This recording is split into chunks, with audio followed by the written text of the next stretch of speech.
Okay, so now we're moving on to side 4. I've already cleaned all my parallels. I've cleaned the vise. I've deburred side 3, so I'm just installing it down. Now, since there's a finished surface on the parallels, I am going to tap it down with my dead blow hammer and make sure the parallels tighten up. Because right now, they move on me.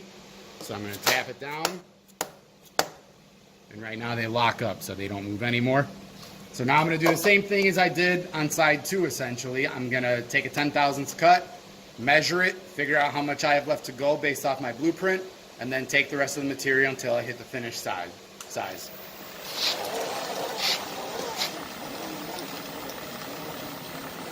So I bring it over the part, touch it off, right there. And this is actually a good visual to see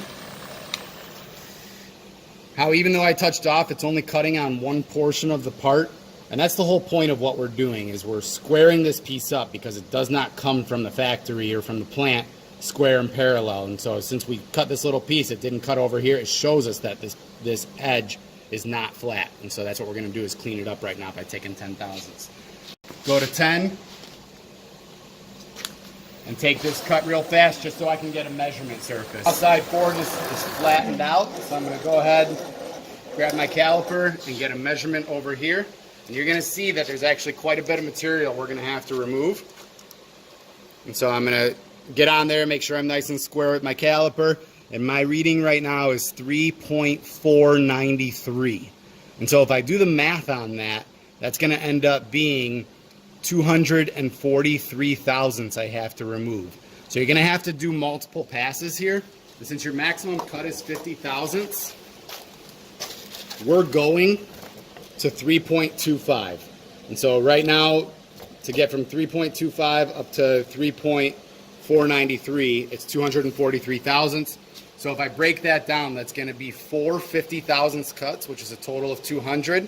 And then I'm going to remeasure and get to the last final dimension after that. So right now, all I'm going to do is zero out my z-axis, go to 50, and I'm going to take this cut 4 times. So I'm going to go 50, and then back to 0, and then 50, and then back to 0, and that's going to be a total of 200. So I just finished taking the 200 thousandths, and if I measure it up, I'm right at about 40 thousandths left, because right now I'm at 3.290. I want to be at 3.250, and so that's 40 left. So I'm going to go ahead and take a 30 thousandths cut and then a 10 thousandths cut, and I should end up right at the finished dimension.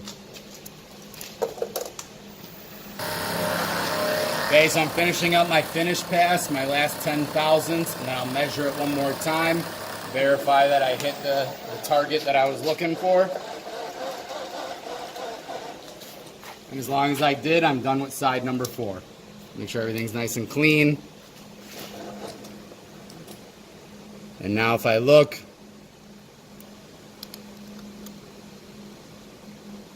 okay, I'm right at 3.250. I'm halfway between the 50 and the 51, but it's well within the tolerance. And so side 4 is now done. I'm just going to deburr it to prepare for sides 5 and 6.